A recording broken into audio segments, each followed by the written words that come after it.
Knife வந்து original. அதனால sir நானே பண்ணுறேன் சார். அப்படி பார்த்தாரு, இப்படி குத்துவேன், அப்படி பிடிப்பார்.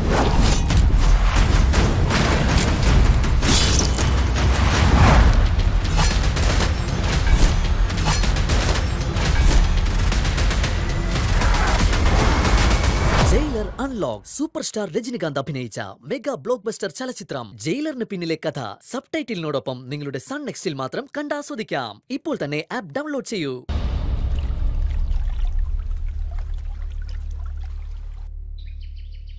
ആ ഡാഡി ഇവിടെ എത്തി.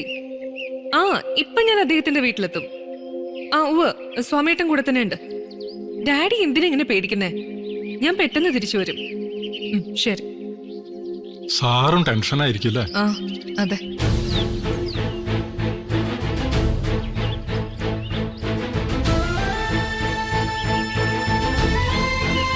ഈ വഴിയെ പോകുന്നവരൊക്കെ എന്നെയാണല്ലോ സ്വാമിയേട്ട നോക്കുന്നത്.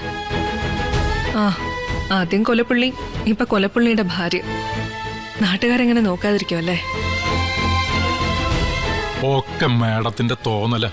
ചുറ്റുള്ളവരൊന്നും ശ്രദ്ധിക്കേ വേണ്ട. കൊച്ചെ ഒന്ന് നിന്നേ. നിങ്ങൾ ഡോക്ടർ സാറിന്റെ ഭാര്യയല്ലേ, നിരഞ്ജൻ സാറിന്റെ? അതെ. നിരഞ്ജൻ സാറ് ജയിലിൽ നിന്ന് ഇറങ്ങിയ കുട്ടി? ഇല്ല, ഉടനെ ഇറങ്ങും. ഓ, ഇറങ്ങാതെ പിന്നെ എവിടെ പോവാൻ കുട്ടി? ഇത്രയും നല്ല മനസ്സുള്ള ഒരാള് ഈ കരയിൽ വേറെ ഉണ്ടായിട്ടില്ല. നമ്മളെല്ലാവരും നിരഞ്ജൻ സാറിന് വേണ്ടി കൃഷ്ണന്റെ അമ്പലത്തിൽ പ്രാർത്ഥിക്കുന്നുണ്ട്. താമ്പ്രാണിക്കൊടി കൃഷ്ണൻ ആരാ പുള്ളി? വിളിച്ച വെളിപ്പുറത്താ. ആ നീ വാ.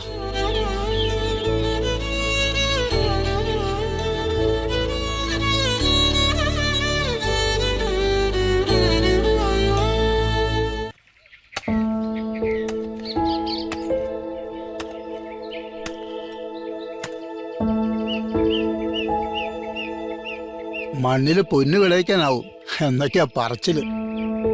പക്ഷെ വീട്ടിലിരിക്കുന്ന പൊന്നു കൊണ്ടുപോയി പലയിടത്തും പണയം വെച്ചാലേ ഒരു മൂട് ചേനയോ ചേമ്പോ വാഴയൊക്കെ വെക്കാൻ പറ്റും. അതാണ് സ്ഥിതി.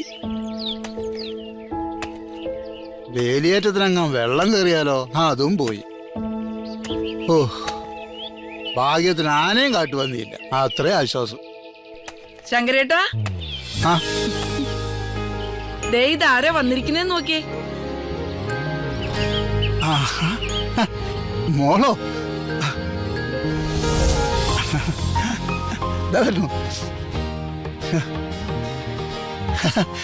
മോളെ, ഇത് വലിയ അത്ഭുതമായല്ലോ. കട്ടിപ്പണിയൊന്നും ചെയ്യരുതെന്ന് പറഞ്ഞിട്ട് കർഷകശ്രീ ഇവിടെ വലിയ അധ്വാനത്തിലാണല്ലോ. ഹേയ്, കട്ടിപ്പണിയൊന്നും അല്ല മോളെ. തൂമ്പയെടുത്ത് മണ്ണിൽ നാല് കൊത്തു അത്രേ ഉള്ളൂ. അല്ലെങ്കിലേ മണ്ണ് മടിയനാവും. അല്ല, മോൾ ഒറ്റയ്ക്കാണ് വന്നത്? അല്ല സ്വാമിയേട്ടൻ കൂടെ ഉണ്ട്. അക്ഷരമോള് വന്ന എന്തിനാണെന്ന് അറിയാമോ ശങ്കരേട്ടന്? എന്തിനാ? പിടിച്ചു പിടിയാലേ എന്നെ കൊണ്ടുപോകാനാ. അവിടെ വീട്ടിലേക്ക് വന്ന് കയറിയ പാടെ ഒറ്റ ശ്വാസത്തിൽ എന്നോട് പറഞ്ഞത് അതാ. അല്ല, അപ്പൊ ഞാനോ? ശങ്കരമ്മാവനും അങ്ങോട്ട് വരണം. അതൊക്കെ ആലോചിക്കാനും തീരുമാനിക്കാനും ഒരുപാട് സമയമുണ്ടല്ലോ. തൽക്കാലം മോൾ ഇങ്ങോട്ട് വാ, വന്നിട്ടൊരു കാപ്പിയൊക്കെ കുടിക്ക്. യാത്രയുടെ ക്ഷീണമൊക്കെ പോട്ടെ.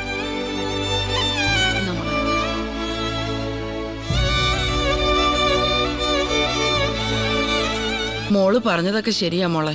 മോളുടെ അവസ്ഥയും അമ്മയ്ക്ക് മനസ്സിലാവും. ഞാനല്ലാതെ പിന്നെ ആരാ അത് മനസ്സിലാക്ക? ഈ സമയത്ത് ഞാൻ മോളുടെ കൂടെ തന്നെയാ വേണ്ടത്. പിന്നെന്താ അമ്മേ പ്രശ്നം?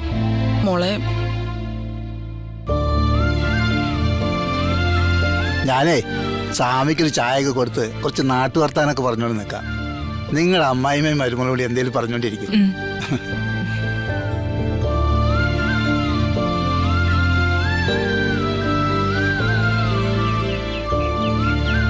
സ്വാമി, ചായ കുടിക്കും.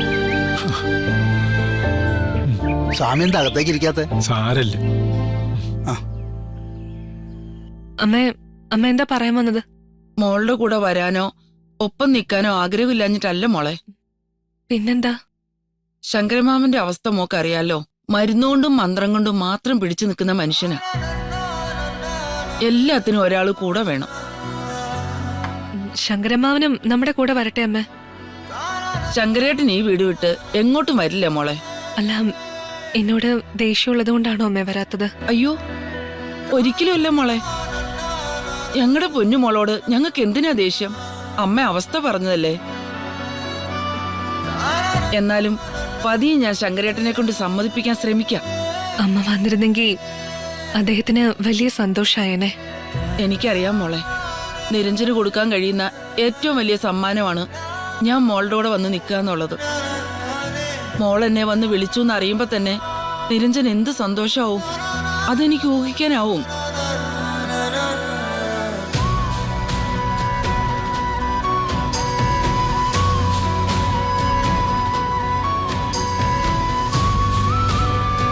മോളിപ്പ സമാധാനത്തോടെ പോ. ഒരിത്തിരി ദൂരത്താണെങ്കിലും അമ്മ അടുത്ത് തന്നെ ഉണ്ടെന്ന് കരുതിയാ മതി. മോൾ ഇങ്ങനെ വിഷമിക്കണ്ട, അമ്മ പതിയെ വന്നോളാം. ശങ്കരേട്ടനോട് അമ്മ സംസാരിക്കട്ടെ, എന്താ തീരുമാനമെന്ന് ചോദിക്കാം. അതുപോരെ?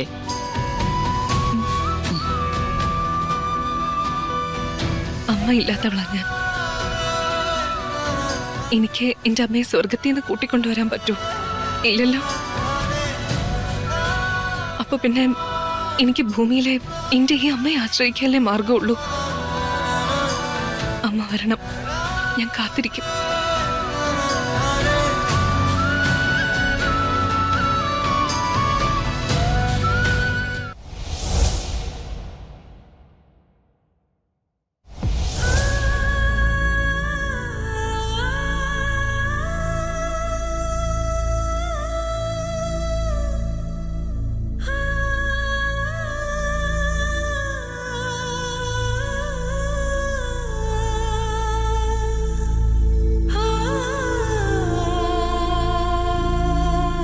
മോൾ ഇവിടെ വന്ന് ഒറ്റയ്ക്ക് ഇരിക്കുകയായിരുന്നോ?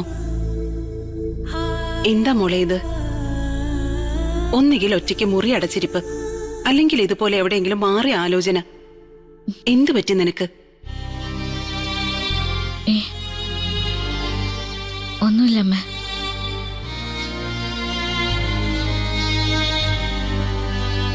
ഞാൻ വെറുതെ ഓരോന്നൊക്കെ ആലോചിച്ച്.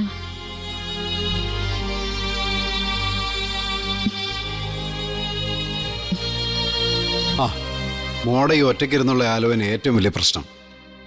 കുറച്ചുനാൾ മുമ്പ് വരെ എല്ലാ ദിവസവും രാവിലെ മോക്ക് പോകാനൊരു സ്ഥലം ഉണ്ടായിരുന്നു, ആശുപത്രി. അവിടുത്തെ ജോലി, കൂട്ടുകാര്, കുറച്ച് സമയത്തേക്കെങ്കിലും ആവശ്യമില്ലാത്ത ചിന്തകളൊക്കെ മനസ്സിൽ നിന്ന് പോയേനെ. അത് നേരെ. ഇവിടെ ഇപ്പൊ ഒരേ സങ്കടങ്ങളുള്ളവര് കണ്ണി കണ്ണി നോക്കിയിരുന്ന എന്ത് ആശ്വാസം കിട്ടാനാ? കഴിഞ്ഞ കുറെ ദിവസങ്ങളായി ഞാൻ മോളോടൊരു കാര്യം പറയണമെന്ന് ആലോചിക്കുക. കല്യാണക്കാരെ ആയിരിക്കും അല്ലേ അച്ഛാ? അല്ല, നിങ്ങൾ രണ്ടുപേർക്ക് എപ്പോഴും എന്നോട് പറയാനുള്ളത് അതാണല്ലോ. അതൊന്നും അല്ല മോളെ. മോളെ ഏറ്റവും അടുത്ത ദിവസം തന്നെ ഒരു ജോലി കണ്ടെത്തണം. നമ്മുടെ ചുറ്റുപാടും ഒരുപാട് അവസരങ്ങളുണ്ട്. മോളാണ് നല്ല വിദ്യാഭ്യാസമുള്ള ആളല്ല, എക്സ്പീരിയൻസും ഉണ്ട്. ഒരു ജോലി മോക്കിപ്പോ അത്യാവശ്യം. അല്ല അച്ഛാ, ഞാൻ നിങ്ങൾക്ക് ഭാരമായോ അച്ഛൻ എന്നുള്ള പതിവ് ചോദ്യമാണ് ചോദിക്കാൻ വരുന്നെങ്കിൽ വേണ്ട. പക്ഷെ മോളെ, മക്കളൊരു ഭാരമായതുകൊണ്ടാണ് അച്ഛനമ്മമാര് അവരെ ഉത്തരവാദിത്തങ്ങളെപ്പറ്റി ഓർമ്മിപ്പിക്കുന്നത്. എന്നാ പെൺമക്കൾ ഭാരമായതുകൊണ്ടാണ് അച്ഛനമ്മമാരവരെ കല്യാണം കഴിപ്പിച്ച് അയക്കുന്നത്. ആൺമക്കളൊരു ഭാരമായതുകൊണ്ടാണ് അവരോട് ജോലി കണ്ടെത്താൻ പറയുന്നത്.